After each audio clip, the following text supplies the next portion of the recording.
Hey there, Grumpy Old Fart here. I'm doing an unexplained origins video on the mother civilization. Before I get into this though, if you enjoy my content, it would really help me out if you could hit the like button, subscribe to my channel, share my content on all of your social media platforms, and post a comment or two. Remember, I welcome your comments, even if you disagree with me. And check me out over on Rumble for my political commentary and weekly current events. If you enjoy a good book, check out my author page on Amazon.com. My pen name is H.L. Anderson. You can find all of my books there, including my political fantasy, The Righteous President.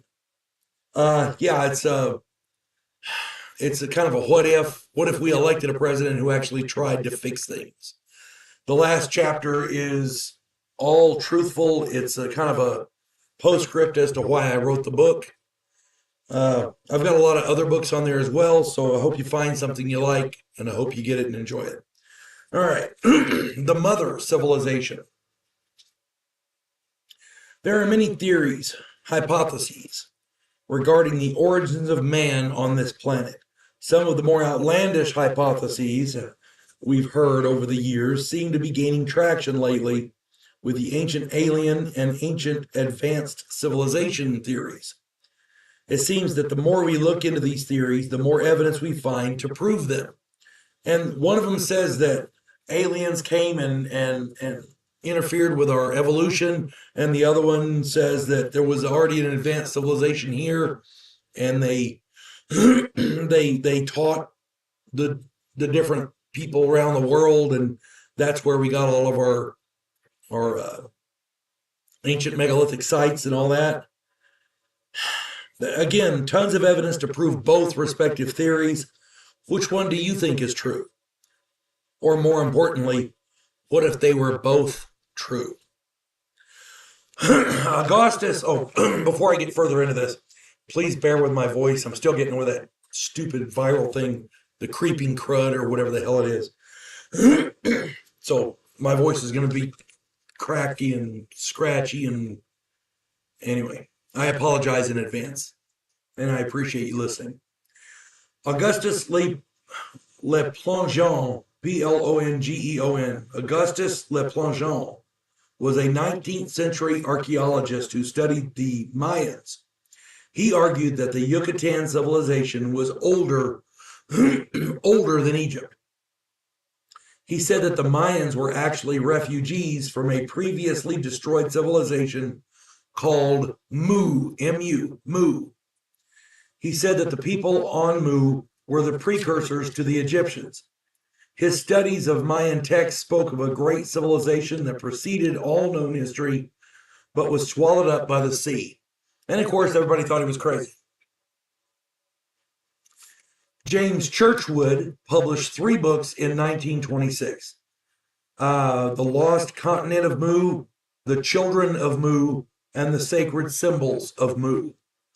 He said that he spent time in India as a soldier and befriended a temple priest who eventually showed him ancient baked clay tablets and taught him how to read the dead language on them, which was called Naga Maya, the Naga Maya language, Naga Maya. And for that to be in India itself is kind of weird because it's got Maya in it, like the Mayans. Anyway, the tablets originated from the place where man first appeared. According to the tablets, they originated from the place where man first appeared, Mu. The tablets contained a creation story of planet Earth and the superior human civilization that lived on Mu. The inhabitants of Mu were called the Naacal, Naacal. I heard 6 or 7 different articles on this, and I read and heard them verbally, and not one of them pronounced it the same way. So, Naacal, however you pronounce that. These people apparently had dark skin, were very, very advanced. Mu flourished between 50,000 and 12,000 years ago. They had 64 million people on that continent, 7 major cities, and colonies on other continents. They were divided into 10 tribes, but followed a single government and had only one religion. Mu was a continent in the Pacific Ocean, evidently, bordered by Easter Island, Hawaii, Fiji, the Carolina Islands, Tonga, Samoa, and the Cook Islands. Mu was evidently bigger than South America. 12,000 years ago, Mu was obliterated over just I've heard some articles say it was one night, others say it was just a few days, but at a very short period of time. It was obliterated by massive earthquakes and volcanoes, and eventually it sank into the sea. Excuse me. William Niven that's all according to these tablets.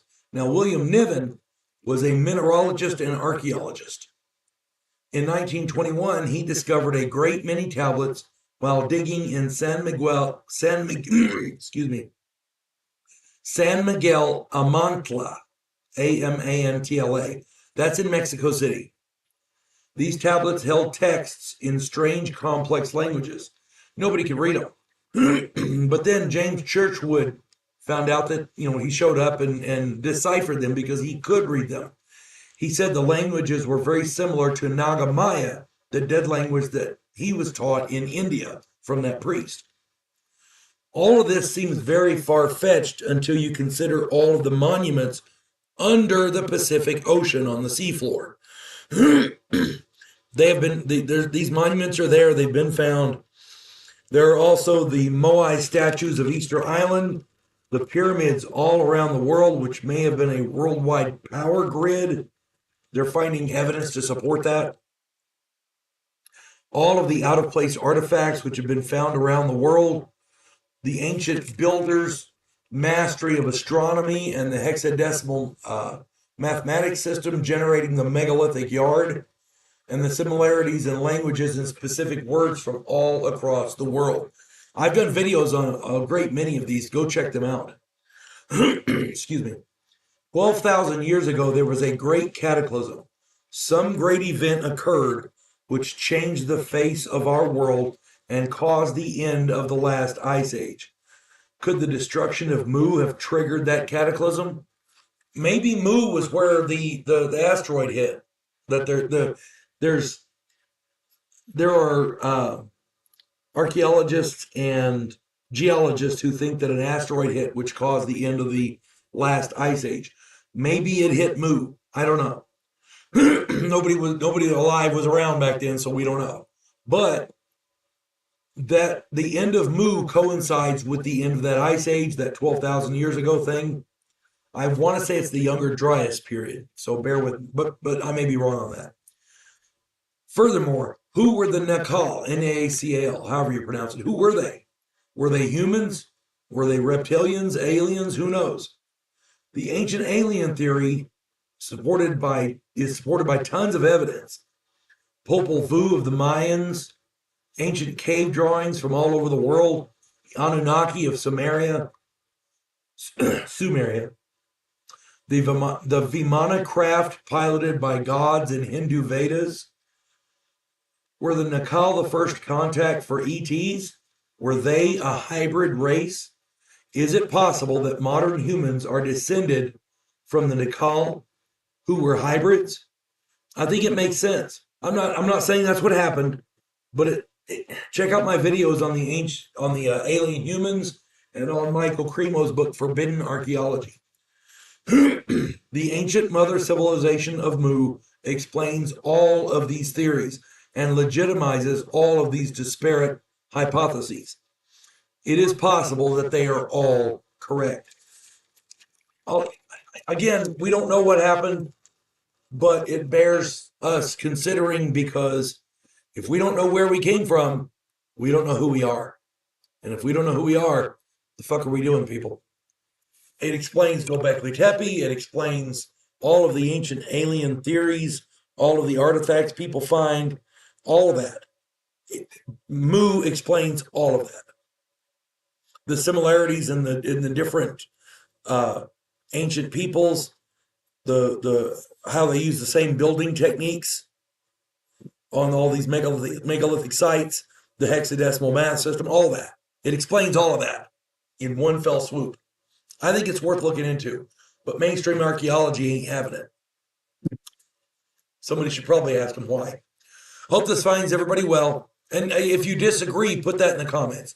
If you have other information, put it in the comments. If you think I got something wrong, put it in the comments. I'm not perfect. Nobody is. But I would love to read your comments. Hope this finds everybody well. You folks have a good one. God bless one and all.